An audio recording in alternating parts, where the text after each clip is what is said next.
Budget का ऐलान हो गया है और सवाल है कि इस बजट में इस बार मिडिल क्लास को क्या मिला। इस बार टैक्स स्लैब में बदलाव तो नहीं हुआ, लेकिन टैक्स रिफॉर्म को लेकर जो कदम बढ़ाए गए हैं वो बेहद अहम है।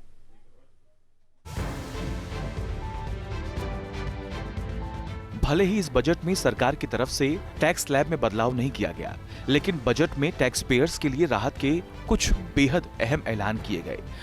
बजट में सरकार ने न केवल टैक्स के बोझ को कम करने की कोशिश की, बल्कि दशकों पुराने टैक्स कानूनों को बदलकर इसे और भी आसान बना दिया। पढ़ाई और इलाज के लिए पैसे विदेश भेजने पर सरकार की तरफ से राहत दी गई।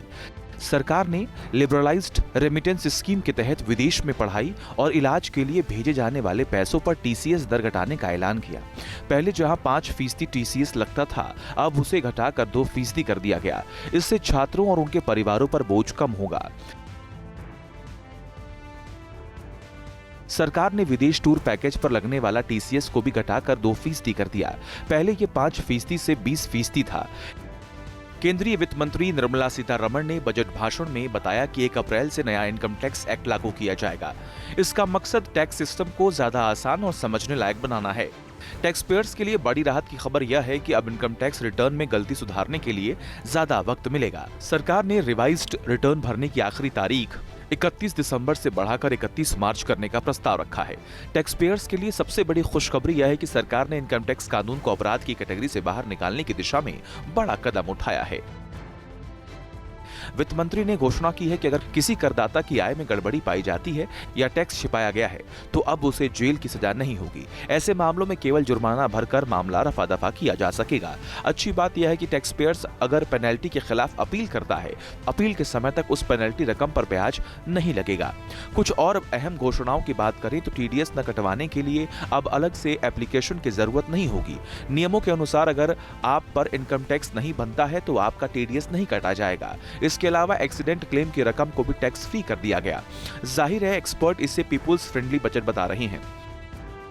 आम आदमी के लिए जो सबसे ज़रूरी था वो था जॉब क्रिएशन, क्योंकि ये जॉब क्रिएशन पे बहुत सारे क्वेश्चंस हो रहे थे और कैसे होगा। और अगर आपको याद होगा, मैन्युफैक्चरिंग का एक हब भी हुआ था जब हम स्टार्टअप डे मना रहे थे, तो वहाँ पे बात हो रही थी क्लस्टरिंग की, वहाँ पे बात हो रही थी कि किन सेक्टर्स पे फोकस किया जाए जिससे ये एम्प्लॉयमेंट बढ़े। तो इस बजट में वो सारी चीज़ें हमें देखने को मिली हैं। एमएसएमई पे अच्छा खासा फोकस किया गया है। 2000 करोड़ का डायरेक्ट फंड एलोकेट किया गया है, 7000 करोड़ का लिक्विडिटी मैनेज की गई है, प्लस कुछ नए प्लेटफॉर्म्स बनाए गए हैं जहाँ पे एमएसएमईज का जो प्रोक्योरमेंट है, जो उनका सबसे बड़ा एक इशू है, उसको कर्ब किया जाएगा उस प्लेटफॉर्म के थ्रू। उसको जम गई है।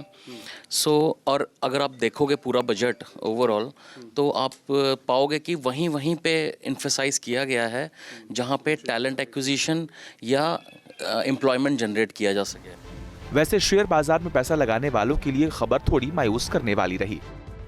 सरकार ने फ्यूचर ट्रेडिंग पर लगने वाले सिक्योरिटीज ट्रांजैक्शन टैक्स यानी एसटीटी को 0.02% से बढ़ाकर 0.05% कर दिया।